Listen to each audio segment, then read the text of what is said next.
Hi, you've probably received an email about doing the update for your MacBook. So real quick, to see if you even need the update, that's what I would do first. I would go to this Apple and click About This Mac.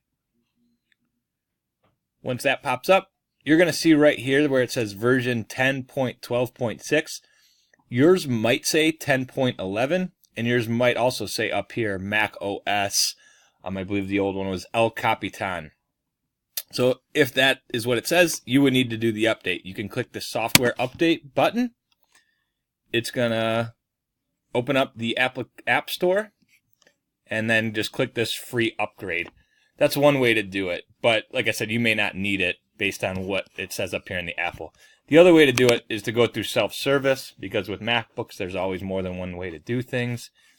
And within self-service, they've dropped it in here so you could access it through here. So if you have questions about that, let me know. I suggest doing it at the end of the day because it will run the upgrade in the background, but it might cause your computer to work slower.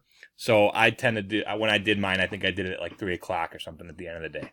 Let me know if you have questions. Thanks.